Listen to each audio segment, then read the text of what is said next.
विश्व प्रसिद्ध गढीमाई मंदिर को पोखरी नजिक आइसकेको छु। आदरणीय दर्शकबिन नमस्कार, म मनोज कुमार शाह। अहिले तपाई हेर्दै हुनुहुन्छ स्पर्श खबर। रिपोर्टिङ क्रममा विश्व प्रसिद्ध गढीमाई मन्दिरको प्राङ्गणमा आइसकेको छु। यो गढीमाई मन्दिरको प्राङ्गणको छेउमा एउटा ठूलो पोखरी रहेको छ, जुन मेरो पछाडि तपाई हेरिरहनु भएको छ। त्यो पोखरी एकदम फोहोरमा परिणत भएको छ र यहाँका स्थानीयहरुसँग म पोखरीकै बारेमा कुरा गर्नेछु। नमस्कार। पोखरी इतना फोहोर भइसकेको छ, यत्रो फोहोर छ, सरसफाई भइरहेछ, तपाईको विचार के रहेको छ? अब मेलामा 5 वर्षमा लाग्ने पञ्चवर्षीय मेलामा त्यति भिड हुन्छ, लाखौं लाख भक्तजनहरू आउँछन्। विश्व प्रसिद्ध यो बलि प्रथाको विश्वकै सबभन्दा ठूलो मेला भएकोले यो जिल्लाको नेपालकै भनौं भने नेपालमा खास गरेर बारा जिल्लाको गौरवको यो ठाउँ रहेको हुँदा पनि मेला पछाडि दैनिक जसो पनि भक्तजनहरू आउँछन्।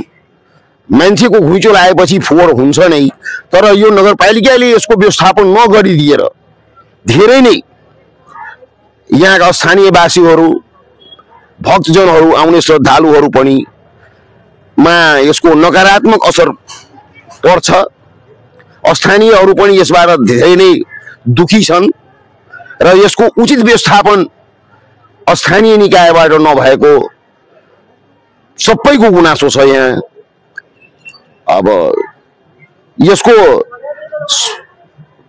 व्यवस्थापनको लागि, फोहोर व्यवस्थापनको लागि स्थानीय निकायले यो पोखरीको खास गरेर गरिदिए एकदम राम्रो हुन्थ्यो, तर खै किन हो किन सबैको नजर पर्ने यो फोहोरमा उहाँ जिम्मेवार व्यक्तिहरूको नजर किन नपरेया हो, यो बडा दुःख लाग्छ। यहाँको जिम्मेवार व्यक्ति भन्दाखेरि अब स्थानीय निकायमा सम्बन्धित वार्डको वडाध्यक्ष भयो, नगरपालिकाका मेयर भए, उहाँहरूलाई किन नजर नपरेया हो त्यो चाहिँ कुनै अब भन्न सकिरहेको छैन म। तर यो जति सक्दो छिटो यसको व्यवस्थापन हुनु पर्यो।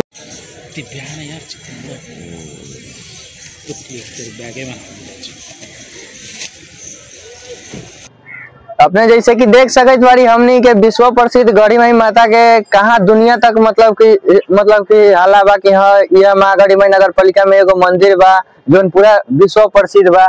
वहाँ के अपने पोखरी के हालत देख सकते बारी। जब से मेला लागल बा तब से हमनी देखत बानी। मेला के टाइम में तो खूब चहल पहल रहे, सब साफ हो गए रहे। ओकरा बाद से मेला के जिम्मेवार पूरा ले रहलन, कर ले रहलन कि मेला समिति पूरा बनल रहलन। मेयर साहब यहाँ के मेला उहे आदमी लगले रहलन, नगर पालिका से मेला लागल रहे। लेकिन मेला के बाद देख सकते बारी अभी तक पोखरा के कौन ठाव बा। यहाँ के अनेक ठाव पर से आदमी सन, बाहर विदेशी उदेशी सब आदमी सन मतलब कि यहाँ आवले, सब यहाँ दान पुण्य करले, पूजा करले, दर्शन करके मतलब कि गढ़ी माता के जाले। लेकिन यहाँ के पोखरा के हालत देख के सब के कह देवले कि हाँ देखो मतलब कि हमनी इतना नाम सुनी ले गढ़ी माता के, लेकिन आज भी पोखरा के हालत देख सकते बारी कि कैसन बना दिल बारन। तो एकरा के एकर साफ करावे के जिम्मेवार के बा? मेयर साहब ना। मेयर साहब अपने एकरा के जल्दी से जल्दी एकरा के साफ करा दी, ठीक बा? ना तो अपने से साफ ना हुई तो एक बार कह दी कि हमरा से ना हुई तो हमनी कर दे, हम सब के मिल के यहाँ सन। लेकिन अपने के यहाँ बनावल गेल बा, हमनी कहला अपने के वोट दे के जीतले बारी कि हमनी सब के सेवा करम अपने। तो अपने मेला जब से लगली ओकरा बाद से कोनो था पता नहीं के पोखरा के हालत अपने इतना नगर प्रहरी भी रखले बानी। तो काहे वो आदमी सन के ना लौकतो कि आज पोखरा के हालत कैसन बा? एकरा के जल्दी से जल्दी साफ करावे के पड़त। यहाँ का स्थानीयहरू भनिरहेछन्, यहाँ का स्थानीय युवाहरू भनिरहेछन् विश्व प्रसिद्ध गढीमाई मन्दिरमा भक्तजनहरू दर्शन गर्ने आउँछन् र यो पोखरीको जुन फोहोर हेरेर, दूषित फोहोर हेरेर लाज लागिरहेछ। मेयर साहब, तपाईले मेला लाउनु भो, मेला लागिसकेपछि तपाईको कर्तव्य हो सरसफाई गर्ने। के सरसफाई गर्नुहुन्न भने हामी आफै सरसफाई गर्छौं भनेर यहाँका युवाहरूको भनाइरहेको छ।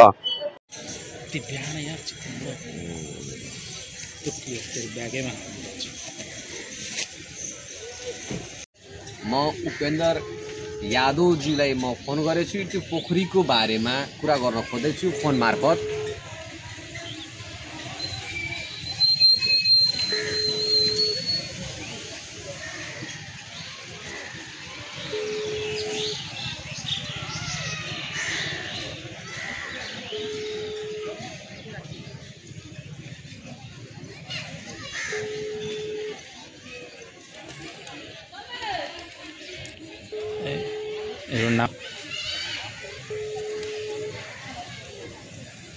म मेयर साहबलाई मैले फोन गरेँ, मेयर साहबको फोन उठेन। तपाईँ प्रत्यक्ष सुन्नुहोला।